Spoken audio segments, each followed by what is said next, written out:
Hello? Trick or treat. Oh, how nice. Well, here's a little candy for you. What are you, a knight? Yeah, I'm a knight. That's so nice. And who do we have? My sword. Oh, oh, and what are you?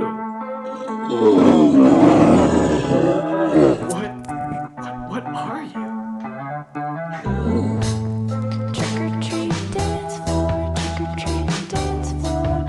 Fly displays at the same pace. Kiss your nose and watch it glow. See the moon, jump in the snow. A Mute Manifesto, Halloween, episode 19, Scene. Topsy-turvy. Halloween is when everything in America becomes topsy-turvy. Well, as an example of how identity is topsy-turvy and contorted and inside out, in general in America, but in Halloween is when you see it shaken up, and therefore you can slip between the cracks of different things. I would like to share a little story about recognition and misrecognition.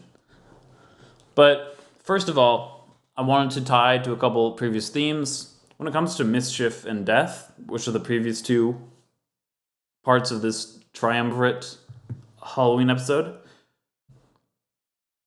drag comes up in the form of the clown, the zombie clown, the evil clown, the Joker. These different clown figures, I feel, are oftentimes also murderers, oftentimes queer-coded, and these are a type of spirit, like the gremlins, like goblins, like redcaps, that have their own sort of ethos that I think is worth bringing up here. They are jubilant, they are flamboyant, they are, but yet humble in a way because their identity is always obscured to some extent. Yeah, and just shout out Killer Clowns from Outer Space. They bring out the carnival aspect, and again, kind of like put a mirror to the psycho culture we live in, where we care so much about pleasure, and yet are so quick to murder at the same time. But so when it comes to clowns and they're sort of like their myriad forms and their like shiftiness, I would like to talk about gender fluidity a little bit. When I was a child, when I was like young, I would be commonly mistaken for a cis girl. I was assigned male at birth. And when I was little, I would go to like the bathrooms of places throughout America. I remember going on road trips or just like being in the bathroom, and there would be a couple times when like men would be like, "Honey, the girls' room is over there." Yeah, I mean, I had long hair then, but like, yeah, I guess I was serving creativity, uniqueness, nerve, and talent as like like a 5-year-old, like a 5 through like honestly like 13-year-old or whatever. I would be mistaken for a girl. And it was interesting because like as a child, I also like in my imagination, whenever I was like playing make believe in the woods and stuff, I would usually don a tomboy like character in the make believe world that I was living in. And then throughout high school, it was a real challenge for me to figure out if I was like gay or bisexual, because those were kind of the terms I was most like familiar with. And then only through like continual examination and sort of Tumblrification, as well as like a liberal arts kind of immersion, did I come to identify as gender fluid. But I would like to share two instances of myself in Halloween that kind of help trace out this kind of interesting position of coming to terms with a gender fluid identity and this kind of interesting fascination and anxiety people have around other people's genders. Um, so when I remember like, I don't remember what grade this was, but I had this like one of my best friends and I were trick or treating, and he was a knight, and I had decided to go I wanted to go as a fool or like a jester. That was going to be my outfit, but my parents not being able to afford like a super expensive costume, it would always be a DIY thing, which was a very embarrassing and aggravating process to go through once you started to get to those like early puberty parts of life where you start to see yourself very insecurely, and you don't want to offend your mom by saying like you can't make me a costume, it's going to be scuffed and people are going to make fun of me. But you don't want to say that to them, so you just kind of, because then it will like kind of break their heart a little bit, because you're growing up and stuff.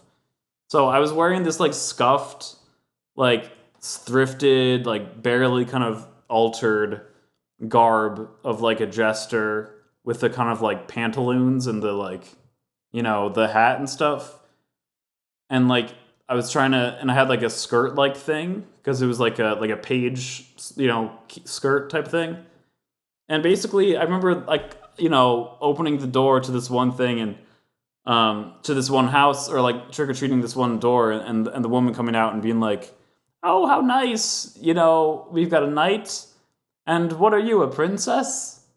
And my friend just laughed and laughed so much.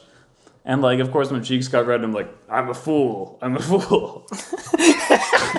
So like, I found it interesting that like this fool character was misrecognized as a woman, as a princess, and yeah, I don't know. I felt really embarrassed about that, of course, but of course, as I grew, like also. I remember all those times when I was misrecognized in the bathrooms and stuff by men as also being like, it was uncomfortable. It was like scary because someone's like now saying that you're not in the right place, you're not in the right bathroom. But also there was a sense of me being like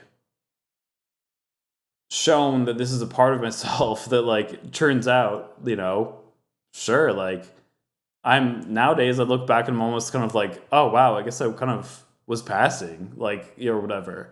Because now I do identify with those varieties of things. And then to fast forward, like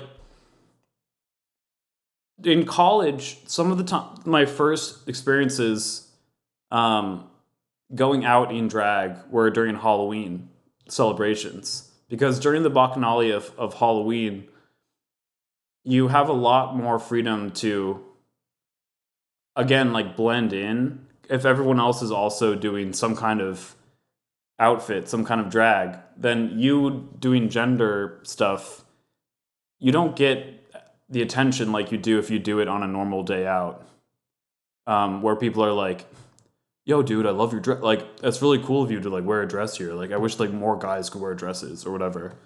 No one's gonna do that because like everyone is doing their own thing, And so, like, some of my first experiences, like, dressing effeminately,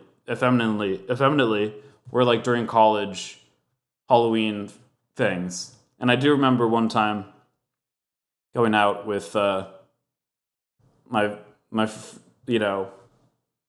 my close female friend who was dressed as a clown, and I was dressed as a demon nurse, and it was just a really nice time. And having the clown there with me, who was like kind of rejecting being a sexy, like feminine figure, while I was like had this like cute like kind of shortcut nurse outfit and like bloody demon horns. Having this like clown there was like really important to me, and I think kind of was kind of a the spirit of this clown was offering me a portal into seeing myself a different way, and then later on you can start to flesh that out with less edgy, less performative elements of it. But times of horror, times of flip-flopping and topsy-turviness, I guess just also allow for experimentation in that realm. And the misrecognitions that people cast upon you sometimes actually reveal the truer self, or like something about you that you then go on to genuinely build off of. I guess that kind of goes hand in hand with these other topics of Halloween as this moment of you see the simulation, like it's still just all performance. It's still all like some kind of carnival, but you see that it is a carnival, and therefore you can take whatever role you want within it. You know, I think that also ties to the way that we look at death through Halloween, the way that we look at mischief and doing things wrong during Halloween. It's this license that lets you see how those things exist in other places as well. I really love the I'm a fool Yeah, that was- part, yeah, because that's- that play on words is beautiful. The idea of the Harlequin, like not only being able to eke out truths from the illusions purported by society is very important, and like that in Halloween being sort of like, oh, as we engage with our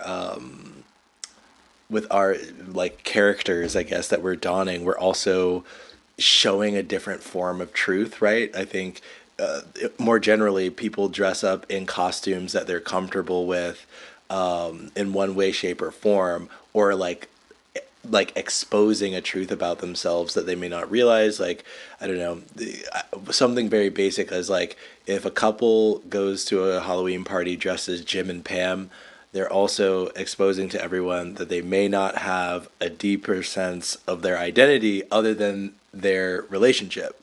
That's just a huge assumption, right? But that being like the second whitest show after Friends is just like what you can like graft onto another person in this costume. But I like that everybody on Halloween, if they're dressing up, and even if they don't, right, there's a sort of like a critique that they're making. They have to make a statement on this day. I think that is sort of maybe more emblematic of the truths around society, that everything you do is saying something, whether you like it or not. Back to your story about your gender, right? Like your presentation was innately messaging to these other people that you were assigned female at birth or femme in some way, right? But that like is only true based off of like perceptions and like competing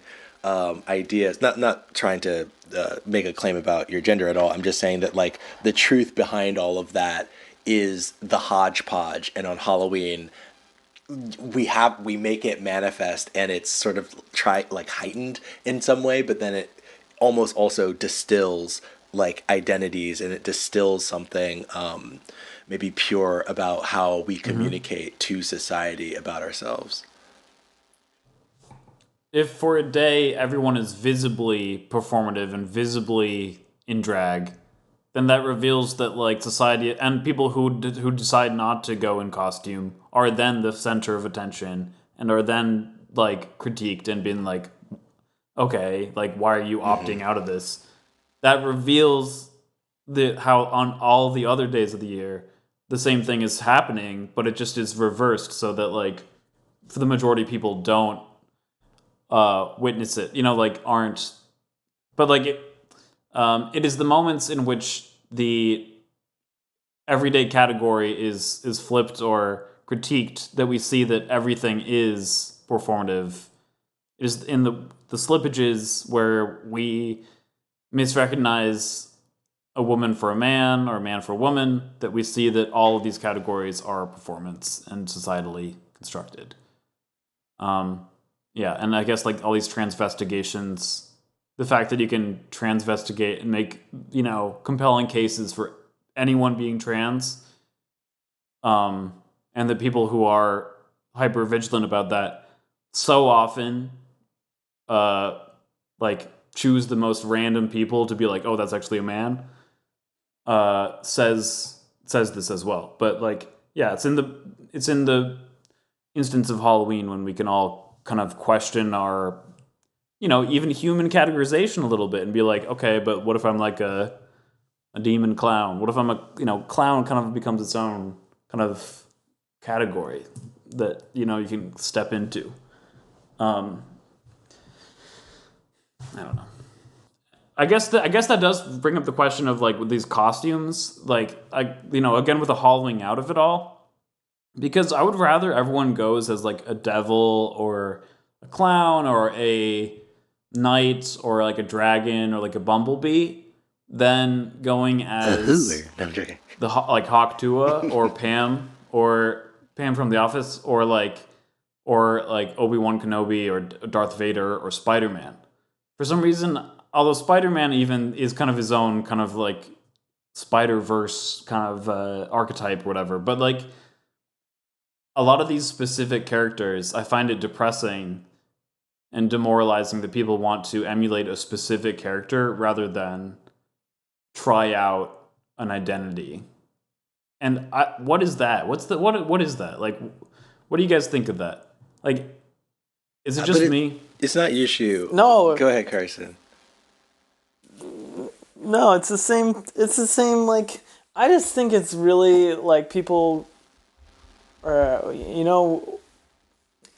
desires and how we see ourselves in the world have been so trickled through these sieves, whatever, sieves that like, there's the dating app thing where it's just like people all just describing themselves as, I like this thing and I like this thing, pizza with pineapple or and it's just like I think that the costuming that's another, I don't know, just another like manifestation of that. It's like can't really, and I'm guilty of it too. I mean, a lot of the times it's an interesting thing of like having the pressure be put on you to like, I like the idea of having archetypes of like, these are the traditional things that like we dress up as, and the whatever, the avatar, the character, whatever you want to call it, like on Halloween. Because otherwise it's like, oh, I have to express myself. Who am I? Whatever. And the constant like anxiety that's given me throughout the years of coming up with something that is quintessentially expressive.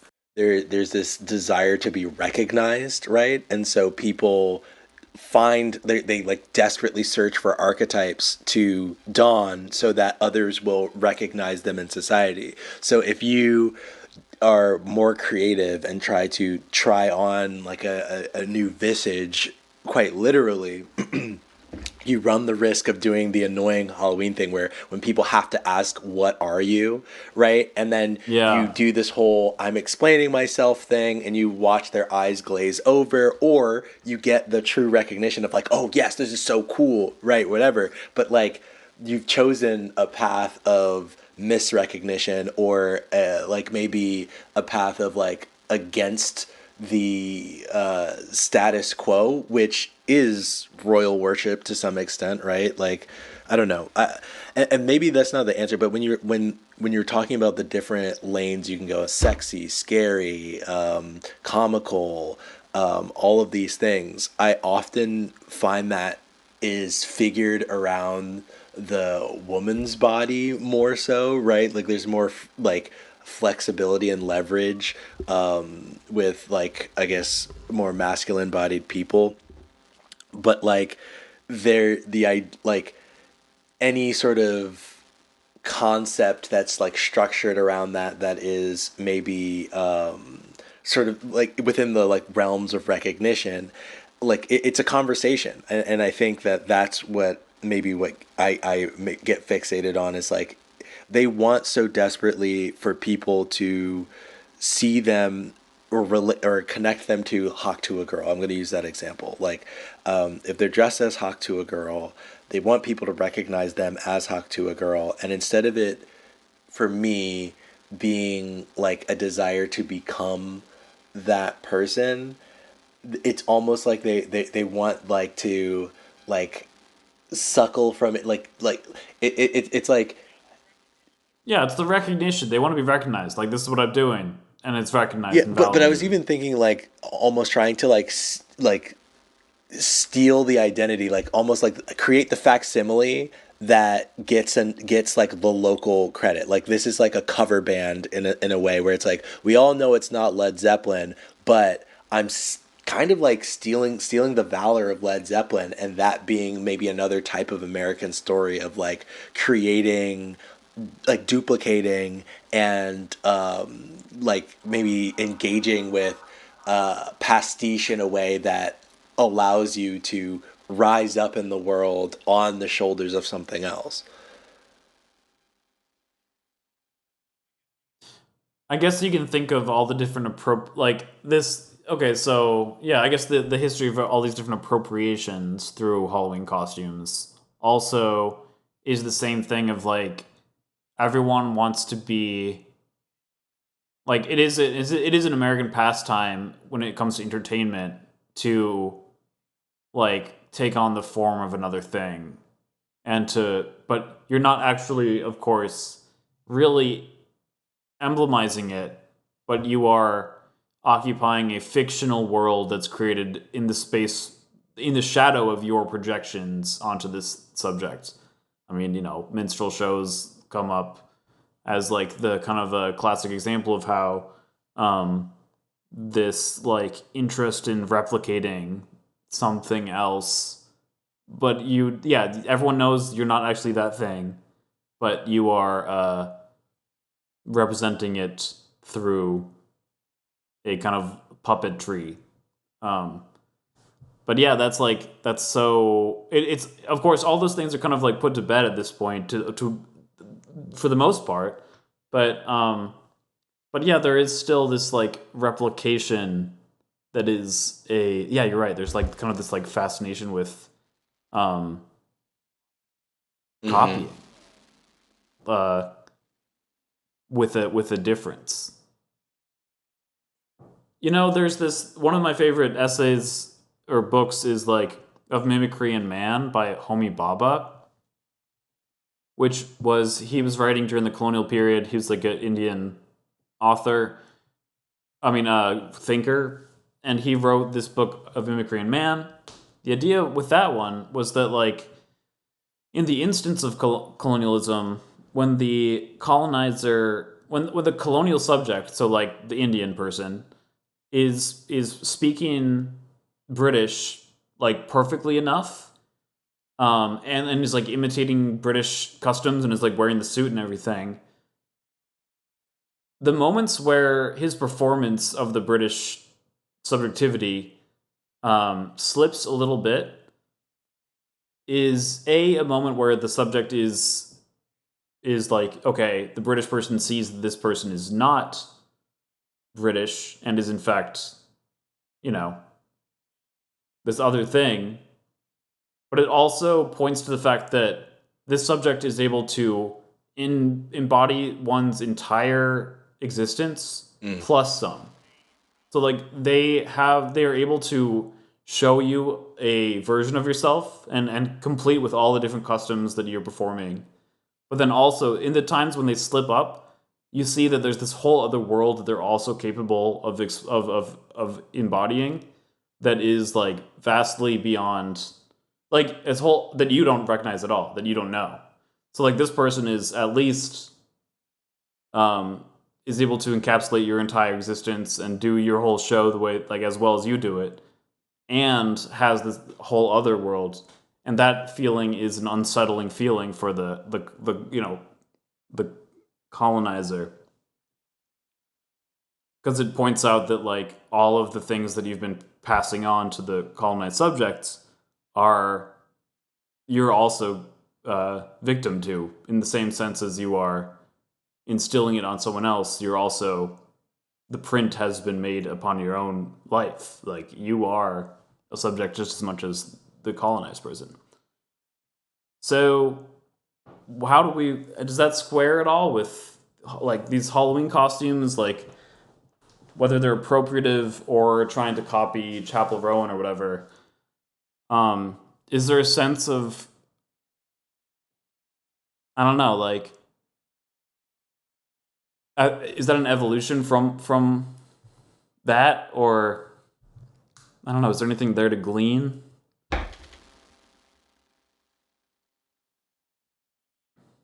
I mean, um, well, whether it's like, I guess I'm saying like, is there a thread that connects? Is there a way to like think of the colonized subject being able to, um, it's almost like the flip side of that, like where, like we want to embody, whether it's like a like puppeting a like black performer or puppeting a native person like a chief or puppeting Chapel Rowan, we're unable to even live up to their um livelihood, like to their performance of everyday life. Like we're not able to get there. So it's almost like whereas in the colonized subject who's performing Britishness, and then if they slip up and you see that their world exists independently or outside of that as well, it's like when you try to be Chapel Rowan or Elvis Presley, it's the times when you actually fall short of Elvis Presley. Like, and you only get like a reduced kind of like like less complex. I don't know, like you get like a reduction of Elvis Presley. You get a reduction of a native person, you know.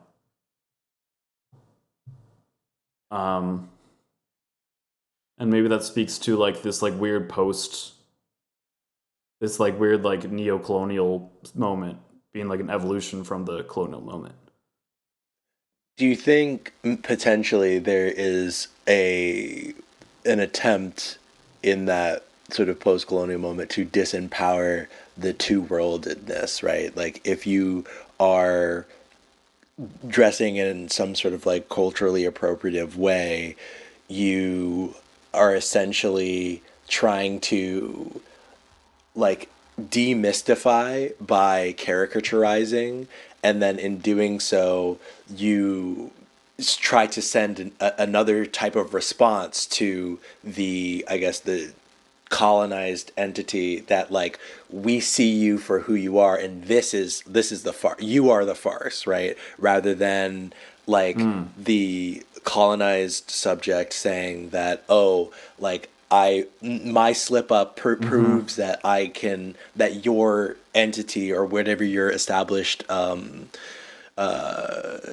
power structure is a farce that I can perform and also like excel beyond, right? Because of my I'm calling it like two-worldedness, right?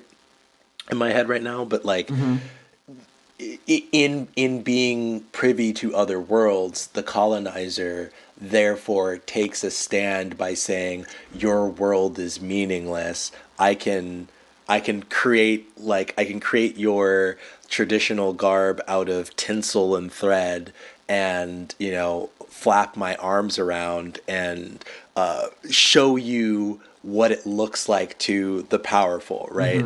And I think that potentially in the Halloween context,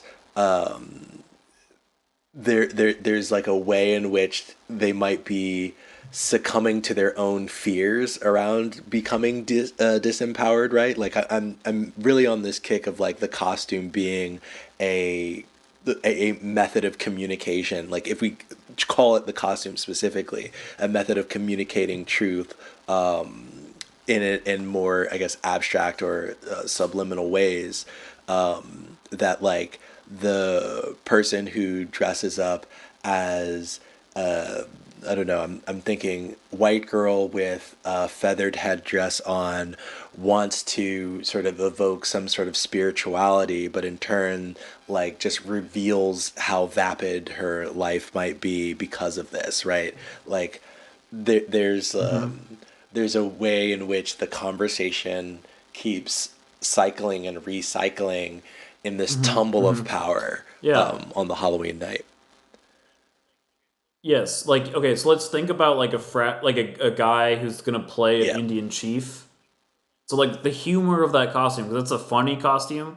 That's one of the ones where it's like you would be like funny hot as a guy if you go to a party as like an Indian chief. Again, I'm thinking like in the '80s or whatever. Then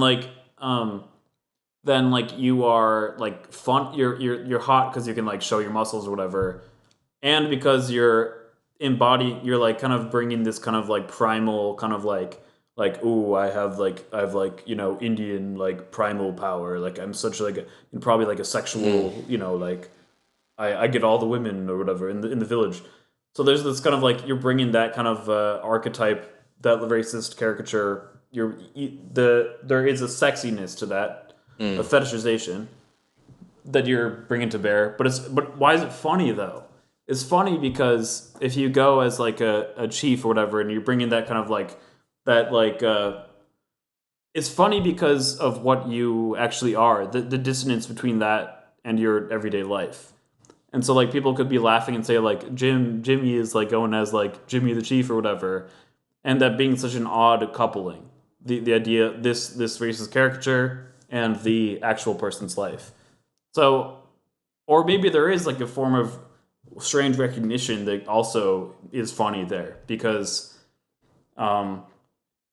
maybe there are parts of Jimmy's life that are like sexually forward or like a little more primal, like when he drinks too much or whatever and starts like you know like making like boisterous comments and stuff. And so maybe there is kind of like this like weird uncanny fit and also not fit between him and this character that he's putting on as a costume. And so like yeah, I think that if like it reveals the distance between what you are donning and what you are. But yeah, I think there's also something key to the identity of Americans that is based on like I think that when people have these racist assumptions about other people, it oftentimes is projection. Like you're putting things that you are afraid of wanting or fully just want to be onto the other, and you're saying that that's something that you can't stomach identifying with, but yet some part of you wants to. Yeah, because I think the part that I'm struggling with in the like the humor plus the like the recognition that this person might be seeking, it kind of lies in like the reason behind why Jimmy chose that specific culture, right? In the American context, like I'm trying to think of other like would it also work if he decided to potentially be Gandhi? You know what I mean? Yeah, sure. I mean, you know, yeah, it would be like this like wise like oh it's Gandhi's doing a keg stand or whatever. Like it's like this juxtaposition between this like supposed wisdom and like equanimity and the absolute degradation and like hedonism and etc. Yes. So it's like again, it points out the hollowness because like a part of you chose to go as Gandhi, who you are presenting as like this like you know spiritual guru or whatever, and then like yeah, like again points out the distance. The humor is in the distance between that and your everyday. Yeah, And what and you're the actually effort doing. is sacrilege and profanity, right? Back to mischief, right? Like the idea of trying to evoke Yeah, this through right. like by donning the character. That's I just needed a little help getting there. Yeah, and like I guess the result is universal hollowing, like denigration. It denigrates the self and the thing that you're donning. Um, it just rids both of them of meaning because, like, yeah, if you can just like go a day of your life just like um longing for something and mocking it and mocking yourself for wanting it and being humiliated and rewarded in a social context for all these things at once, um, then again, that just points to how that's like just possible on a daily basis and happens on a daily basis, I think. Like, I wouldn't be surprised if people are going as like Gazans or whatever this year. I wouldn't be surprised if people are going as like, I don't know. Yeah. I mean, I remember like Ebola patients, that was a costume. There's all sorts of. And the thing is, like, truly, that is. Yeah.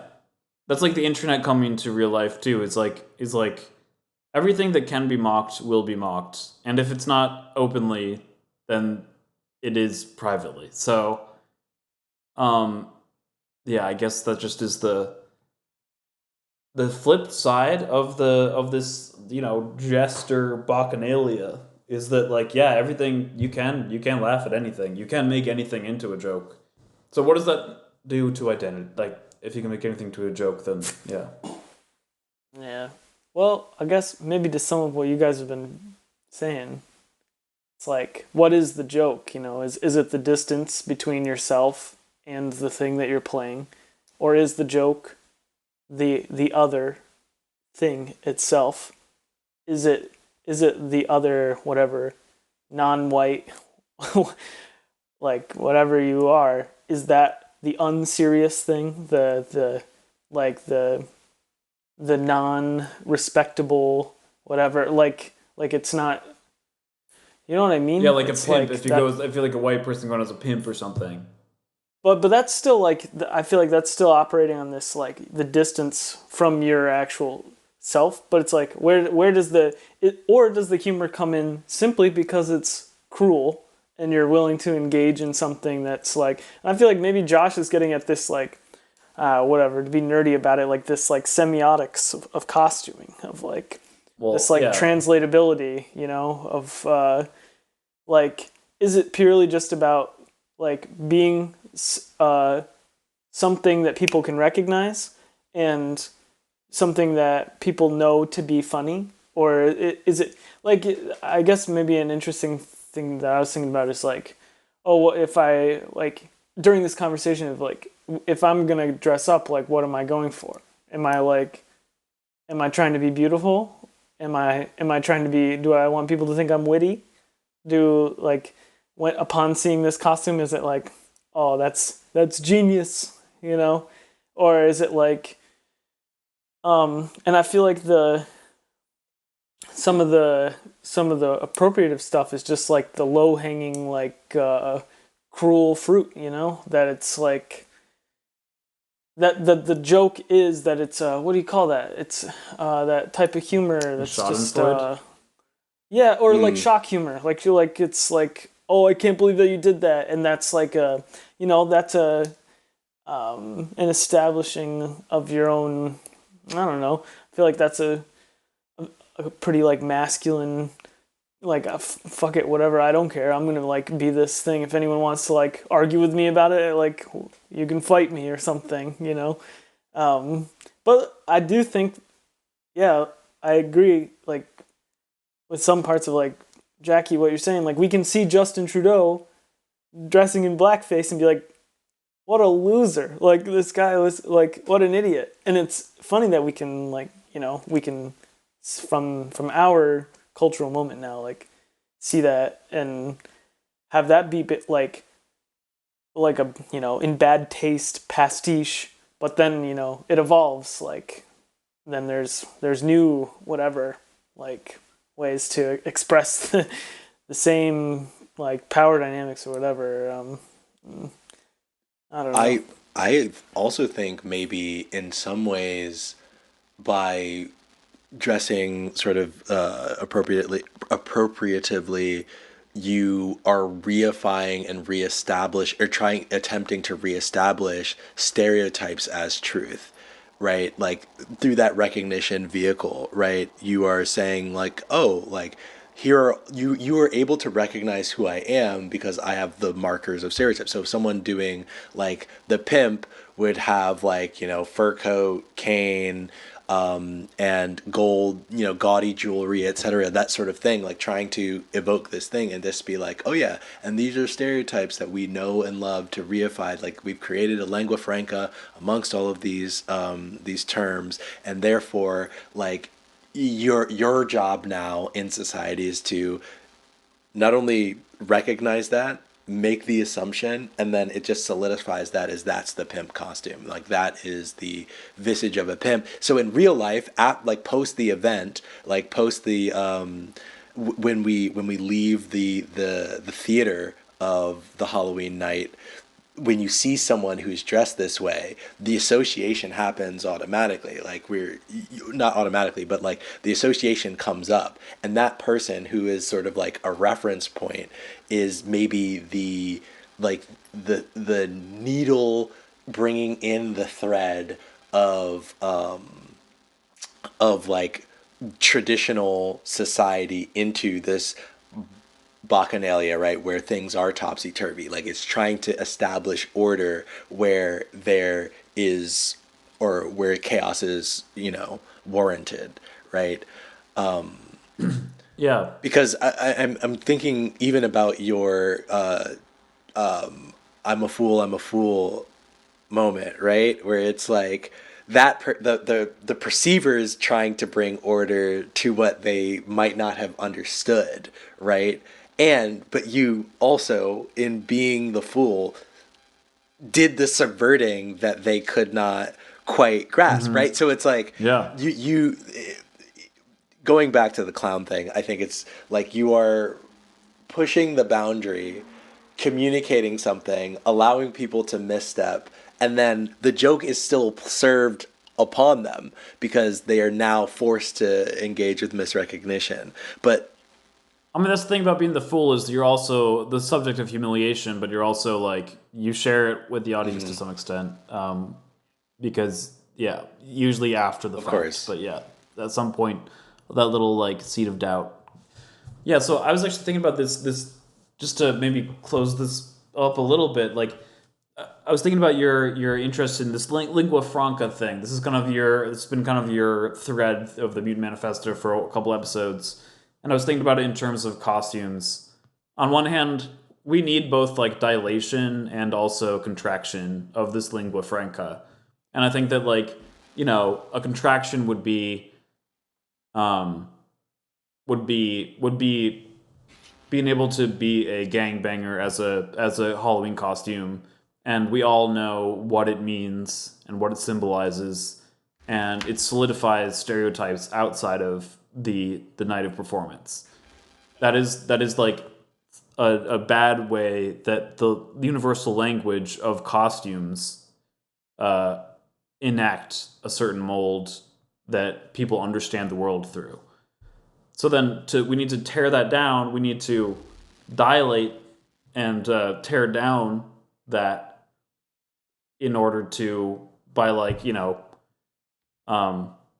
casting doubt on it and like muddying it and being like, that doesn't have the same cogency throughout different receptors. Like, so we deconstruct that archetype. And we say like that actually isn't meaningful across the board in the same way, So we tear down that ability to signify the same thing to every member of the culture in that instance.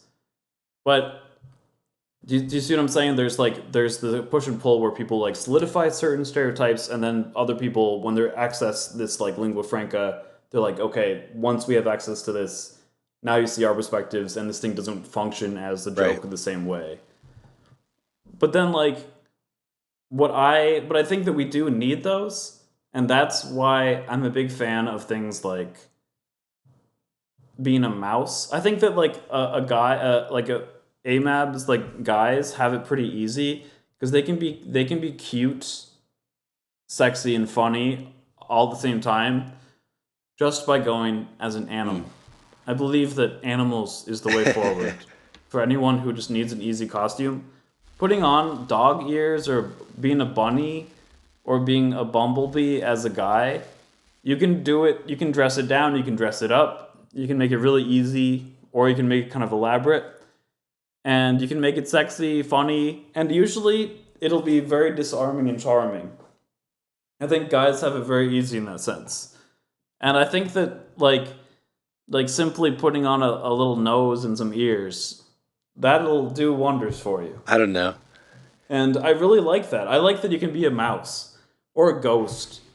You can always be a ghost, and no one will have any problem with it. And it is a slot that you can be. Like, you can just be a ghost. And, like, all those other things. Like, I love those things. Those little categories. And we have a lot of, like, there's so many of them. There's, like, even, a clown is a little bit more, like, out of passe or whatever nowadays for a guy to be, but, like, I think that animals are where it's at this year. If you're still looking for a costume, just be a mouse as a guy. You can be, like, a masculine guy as a mouse, and people will love it, because of the same reasons. Like, the distance between that and your normal thing, but also this desire to show a little bit of precociousness and a little bit of, like, warmth and fuzziness. That combined, you can, whether you're nerdy or like buff or whatever, it works, man. Tap into the beast within. So that's my like diagnosis of the Halloween costume thing. Is like, I love that we have these, because that is a lingua franca category of like the mouse. Like, it's a funny, like, charming costume that anyone can step into. So I was a skunk 2 years in a row when I was a little kid. That's what I'm talking about. And a very cute little skunk outfit. Had the hood and everything, stripes down the back, little whiskers. I went, I think 2, maybe even 3 Halloweens in a row. And I loved hearing, when I was older, that I told people that when people were like, well, what are you or something, you'd say I'm a stinker. C'est fini. Well, I guess this brings us to a close with this Halloween trilogy.